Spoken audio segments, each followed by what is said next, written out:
Seu cartão de crédito é recusado na bomba de gasolina. Que estranho! Você acabou de receber. Você tenta de novo. Recusado. Você pega o celular para verificar o aplicativo do banco. A tela carrega em branco. Apenas branco. Nenhuma mensagem de erro, nenhuma rodinha girando. Nada. Você tenta o seu internet banking móvel. Tela branca.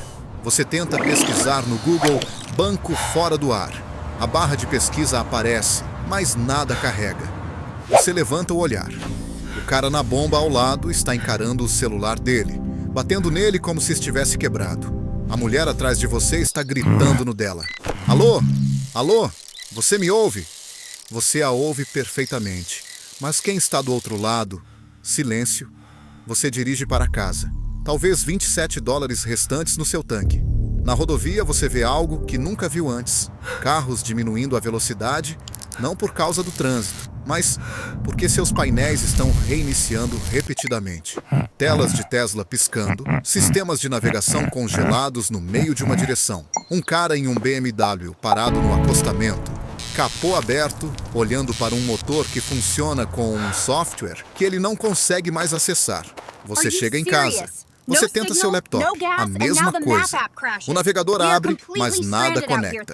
Sem Facebook, sem e-mail, sem previsão do tempo, sem notícias. E então você ouve, ou melhor, você não ouve. Sem bips, sem zumbidos, sem notificações, apenas silêncio. São 9h42 da manhã de uma quarta-feira e a internet não está lenta, não está fora do ar na sua área. Ela se foi, todo servidor. Todo satélite, toda espinha dorsal, 30 anos de infraestrutura, paralisados em um único momento. E nessa lacuna entre existência e ausência, você está prestes a descobrir algo que nunca quis saber. Você não é a pessoa que pensava ser. As primeiras horas não parecem reais. Você continua esperando por um tom de notificação, um pop-up de reconexão, um sinal de que isso é apenas mais uma queda, irritante, inconveniente, mas temporária. Exceto que nada acontece. O silêncio em sua casa parece errado. Como se alguém tivesse pausado o planeta inteiro e esquecido de apertar o play novamente. Você liga a TV esperando por clareza. Canais locais ainda transmitem, mas parecem abalados, despreparados, quase primitivos. A apresentadora tropeça nas palavras. Seu teleprompter claramente não está atualizando. Repórteres em campo seguram rádios portáteis desatualizados, lendo locais em mapas de papel que desenterraram de armários. Parece assistir à civilização fazendo uma imitação de si mesma dos anos 90. Lojas começam a fechar cedo. Bancos trancam suas portas. Os semáforos em 2 grandes cruzamentos perto do seu bairro piscam em vermelho intermitente por padrão, porque a rede de controle não consegue autenticar. Oficiais de polícia ficam no meio da rua, direcionando motoristas confusos manualmente. Você verifica seu roteador, todas as luzes verdes. Você reinicia seu laptop, nada muda. Você reinicia seu telefone, ainda vazio. É quando a verdade incômoda se instala. Isso não é uma falha. Este é o fracasso da coisa que você nunca imaginou que pudesse falhar. Você observa seus vizinhos saírem, um por um, escaneando o céu em busca de um sinal que não está chegando. Um homem com quem você nunca falou murmura: não pode tudo cair de uma vez. Mas caiu, porque todo o sistema em que você confia, bancos, navegação, comunicação, logística, é construído como uma teia de aranha. Corte um fio e o resto treme. Arrancado o centro, e tudo desmorona. Pela primeira vez, você ouve o mundo sem ruído digital. Sem zumbido de Wi-Fi, sem alertas, sem zumbidos distantes vazando do bolso de alguém. Apenas o som cru e desconhecido da sua própria respiração. E um pensamento que você gostaria de não ter. Se tudo pode falhar tão rapidamente, o que mais pode desaparecer com a mesma facilidade? No segundo dia, o silêncio para de parecer estranho e começa a parecer insuportável.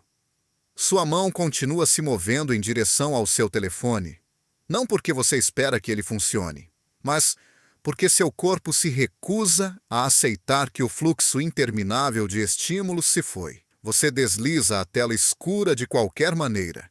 Nada acontece. Você o abaixa. 2 minutos depois, seus músculos repetem o movimento por conta própria, como um reflexo muito depois do nervo ter morrido. Seu polegar cãibras. Um sintoma físico de um vício digital que você nunca admitiu ter. Seu cônjuge sugere um jogo de tabuleiro. Algo simples. Algo que não exija login ou atualização de patch. Você encontra uma caixa antiga de banco imobiliário, ainda embrulhada em plástico, intocada desde o dia em que a comprou. Mas, no momento em que você tenta ler as regras, seu cérebro se rebela. O texto parece denso, tedioso. Nenhum vídeo de tutorial rápido, nenhuma explicação com marcação de tempo, nenhum atalho. Apenas palavras no papel esperando sua atenção total. Algo que você não dava há anos. Você desiste, envergonhado de quão difícil parece. A TV a cabo ainda funciona, tecnicamente, mas sem transmissões ao vivo ou roteiros atualizados, até os apresentadores parecem perdidos. Um repórter vira fisicamente um mapa de papel em direção à câmera, como se estivesse redescobrindo um artefato. Você percebe que não consegue se lembrar da última vez que viu informações entregues sem gráficos, alertas, sobreposições e polimento algorítmico. Mais tarde naquela noite, deitado na cama, acontece de novo. O zumbido fantasma. Uma vibração que não é real, mas parece real. Seu cérebro, desesperado por dopamina, fabrica as sensações ele mesmo. 11 vezes em meia hora, você verifica um telefone que não tem nada para te dar. Você finalmente o desliga, o joga em uma gaveta e encara o teto no escuro. Mas, mesmo ali, sem nenhuma tela ao alcance, sua mente continua rolando.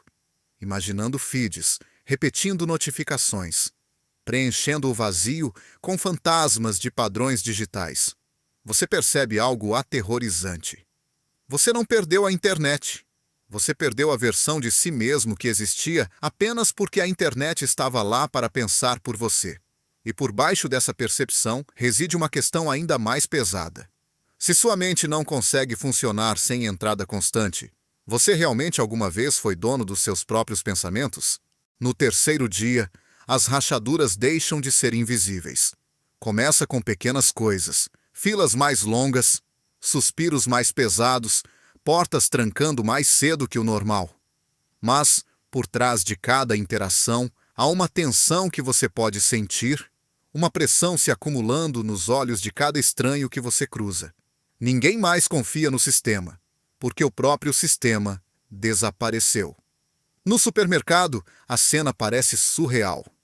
As prateleiras não estão vazias, mas parecem rarefeitas, como se alguém tivesse passado a mão pela exposição e removido o suficiente para apertar seu estômago.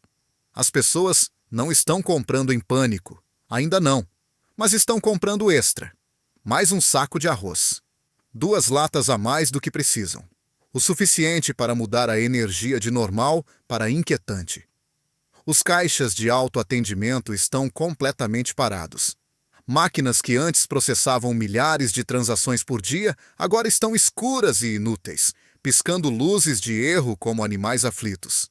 Uma caixa de 19 anos repete a mesma frase várias vezes. Somente dinheiro ou cartão físico, sem pagamentos digitais. Uma mulher tenta pagar com Apple Pay. Ela tem certeza que vai funcionar, porque como não funcionaria? Quando o leitor a recusa, ela congela. A raiva não é realmente sobre os mantimentos. É sobre perceber que a conveniência, que ela acreditava ser permanente, nunca realmente lhe pertenceu. Ela deixa tudo para trás na esteira e sai, humilhada. E então, vem o momento que fica com você. Um homem de terno amassado senta na calçada lá fora, as mãos agarrando os cabelos, respirando como alguém se afogando em terra seca. A porta do carro dele ainda está aberta. Você se aproxima, pergunta se ele está bem. Ele levanta os olhos vermelhos e lhe diz algo que nenhum pai quer admitir. Não consigo encontrar a escola do meu filho. Ele se mudou há 6 meses. Sempre dependeu do GPS. Nunca memorizou a rota. Sem o ponto azul, sem a voz de instrução passo a passo, ele está perdido na cidade onde mora. E a parte do cérebro dele, que antes armazenava direções, a parte que a evolução projetou para manter os humanos vivos, atrofiou como um músculo não utilizado. Quando ele vai embora, você sente um arrepio que não consegue sacudir, porque você sabe, lá no fundo, que não é muito diferente. Mais tarde naquele dia, você tenta buscar seu próprio filho. Você pega curvas erradas, as ruas ficam embaçadas, lugares familiares parecem estranhos sem o guia digital do qual você sempre dependeu. Quando você finalmente chega à escola, o alívio é tão avassalador que quase tira seu fôlego. Você sussurra uma verdade silenciosa que tem evitado. Eu não conheço meu próprio mundo. Eu só sabia como seguir a linha em uma tela. No quinto dia, o mundo não parece arruinado. Parece estranho, como um cenário sendo discretamente desmontado por trás dos atores. Nada dramático a princípio, nada cinematográfico. Apenas pequenas ausências que se acumulam em algo sinistro. A primeira coisa que você nota é o cheiro. Atrás do supermercado, a lixeira está transbordando de comida perfeitamente embalada. Frango selado, vegetais, galões de leite, tudo descartado. Não estragado, não podre, apenas invendável, porque a loja não consegue verificar remessas, não consegue atualizar sistemas de validade, não consegue coordenar coletas com bancos de alimentos. Não é que a rede esteja lenta, é que a rede era o sistema. Um homem sobe na lixeira. Ele não é sem teto, ele veste Nikes e um moletom universitário manchado de vergonha. Não me julgue, ele murmura. Você não o julga, porque pela primeira vez você entende uma verdade que ninguém nunca te ensinou. A escassez não começa quando os recursos se esgotam. Ela começa quando a coordenação falha. Você verifica sua geladeira quando chega em casa. Comida para 4 dias.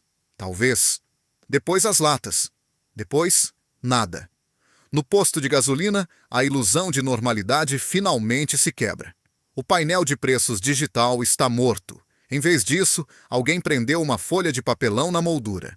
$6 o galão. Somente dinheiro. Limite de 10 galões.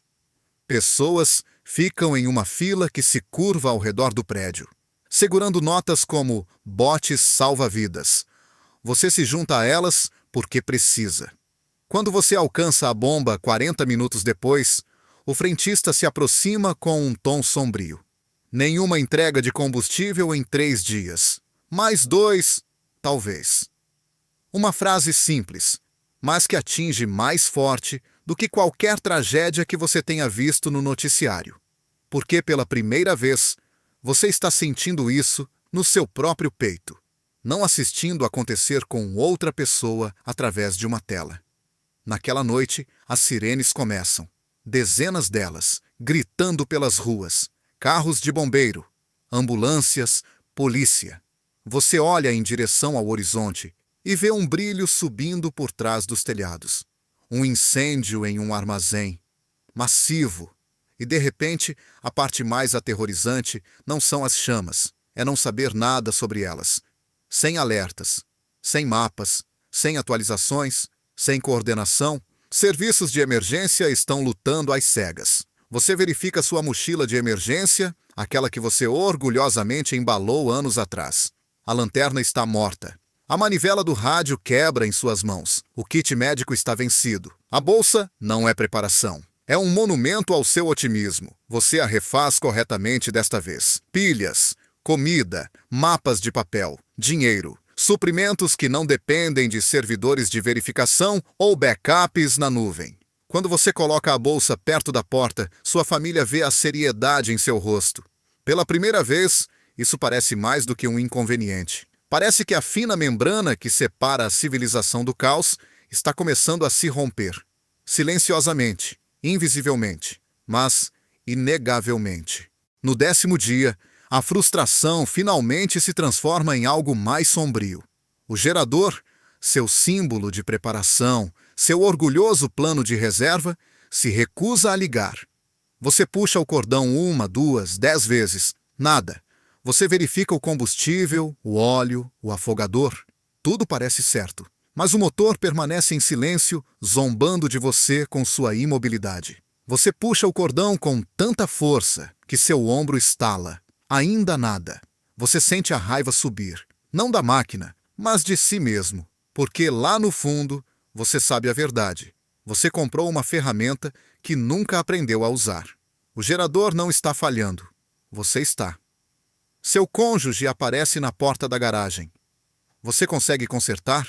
Você quer dizer sim. Você quer ser a pessoa que sabe. Mas tudo o que você consegue é: não, eu não sei como. A decepção no rosto deles corta mais fundo do que qualquer acusação. Você senta ao lado do gerador sem vida, cercado por ferramentas que você nunca realmente tocou, e percebe o quão frágil sua versão de preparação sempre foi. Você pesquisou equipamentos por horas, assistiu a análises, salvou tutoriais, mas nunca construiu o conhecimento em suas mãos. Cada habilidade que você pensava que tinha existia em um servidor que você não consegue mais alcançar.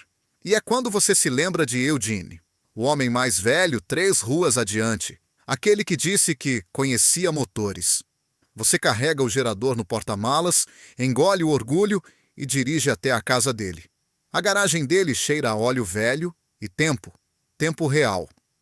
Ferramentas pendem nas paredes como relíquias de um mundo que valorizava a competência acima da conveniência. Eugene estuda o gerador em silêncio, então ajusta um único parafuso no carburador. A mistura da marcha lenta estava muito pobre. Ele murmura. Acontece quando se usa gasolina velha. Ele puxa o cordão uma vez. O motor ronca e ganha vida. Como você sabia? Você pergunta. Ele limpa as mãos em um pano. Experiência. Fiz isso no Vietnã. Fiz 1000 vezes depois. A gente não esquece. E lá está, o ponto de virada. Você percebe que a diferença entre você e ele não é a idade, é a continuidade. Ele praticava o que sabia. Você o salvou como favorito. Naquela noite, você não procura por novos gadgets. Você cria uma lista, uma de verdade, escrita no papel. Consertar motores, purificar água, eletricidade básica, navegação, acender fogo, habilidades que vivem no músculo, não em aplicativos de memória. Porque a interrupção não apenas quebrou a tecnologia, ela te expôs. E o único caminho a seguir é se tornar alguém que pode operar sem que o mundo segure sua mão. No 12º dia, o panfleto aparece, colado a um poste torto, tremulando ao vento, como uma mensagem de um mundo antigo. Reunião comunitária, sábado 14 horas. Traga habilidades, traga esperança. Parece ingênuo a princípio. Então, você percebe que a ingenuidade pode ser exatamente o que você precisa. Quando o sábado chega, você caminha até o antigo centro recreativo com baixas expectativas. Mas, quando você abre as portas, a cena te paralisa. Dezenas de pessoas, famílias, adolescentes, aposentados, todos reunidos sem telas, sem notificações, sem o invisível andaime digital que costumava manter a sociedade unida. Eles parecem incertos, desajeitados, mas presentes. Linda, uma mulher com cabelos grisalhos e olhos firmes, dá um passo à frente. Não tenho um plano, ela admite, mas sei que não podemos fazer isso sozinhos. As pessoas começam a compartilhar o que podem oferecer. Um carpinteiro, uma enfermeira, uma mulher que sabe como enlatar alimentos. Um adolescente que pode consertar laptops antigos sem precisar da nuvem. Um jardineiro, um mecânico, um professor. Você ouve cada voz e percebe algo profundo. A interrupção não tirou o valor das pessoas. Ela o revelou. Quando sua vez chega, você hesita. O que você traz? Consigo organizar informações, você diz. Livros razão, sistemas de rastreamento, offline. Algumas cabeças assentem. Então, um homem ao fundo diz, precisamos disso. Alguém para rastrear suprimentos. Quem tem o quê? Quem precisa do quê? Não há risos desta vez. Sua habilidade importa aqui. Não porque é técnica, mas porque ajuda as pessoas a se conectarem. Ao longo da semana, você cria um livro razão de recursos artesanal em papel. Uma rede real, não hospedada na nuvem, mas mantida pela confiança. Na próxima reunião, trocas surgem naturalmente. Enlatados por lenha, consertos de carros por ovos, sem aplicativos, sem painéis, apenas acordos humanos selados com contato visual e um aperto de mão. Seu filho, que dias antes se sentia perdido e desconectado, começa a rir novamente, andando de bicicleta para a casa de um amigo, batendo em portas, descobrindo a vida social sem servidores, mediando cada interação. E você? Você sente algo que não sentia há anos: pertencimento. Não a ilusão digital de conexão, o tipo físico e insubstituível. Enquanto você caminha para casa sob postes de rua que piscam imprevisivelmente, você percebe a verdade. A internet criou uma teia global, mas em sua ausência, você redescobriu a humana. Acontece silenciosamente, quase desrespeitosamente, considerando o quão violentamente o mundo parecia ter parado. Às 6 horas da manhã, seu telefone se ilumina como um sinalizador no escuro. No início, você pensa que é uma falha, um fantasma remanescente da memória muscular. Mas então as notificações começam a chover. Um gotejamento lento se torna um dilúvio. Então, uma onda gigantesca. Mensagens, e-mails, chamadas perdidas, atualizações de aplicativos, promoções, alertas de notícias, feeds sociais explodindo de volta à vida, todos gritando sua importância em cores neon e zumbidos vibrantes. Seu cônjuge entra correndo, segurando seu próprio dispositivo brilhante. Voltou. Eles sussurram, em partes iguais, alívio e incredulidade. Seu filho aparece segundos depois, tablet na mão, o rosto iluminado pelo familiar brilho azul suave. Você pega seu telefone. A tela parece mais pesada do que costumava. Você rola por 30 segundos, apenas o suficiente para ver o mundo correndo para recuperar o ruído que perdeu. E então, você para. Não porque você está sobrecarregado, mas porque algo dentro de você resiste. O algoritmo quer arrastá-lo de volta para a pessoa que você era antes, reativo, distraído, dependente. Mas essa versão de você não existe mais. Os 30 dias sem internet não foram uma pausa, foram uma recalibração. Então, você deleta os aplicativos que roubaram seu tempo mais do que nunca te serviram. Você silencia todas as notificações, exceto as ligadas a vidas humanas reais. Seu telefone se torna uma ferramenta novamente, não um mestre. Quando você sai, seu bairro parece inalterado, mas transformado pelo contexto. O homem 3 casas adiante acena. Você acena de volta, porque agora você sabe o nome dele, a história dele, as habilidades dele. A reunião comunitária ainda acontece, mesmo com a internet restaurada. Quase todo mundo aparece porque a conexão que eles encontraram não era digital, era humana. E enquanto o mundo volta ao seu ritmo de alta velocidade, você faz uma escolha silenciosa. Você não vai correr para acompanhar. Porque você aprendeu a verdade mais importante de todo esse colapso. A internet voltou, mas a sua versão antiga não precisa voltar.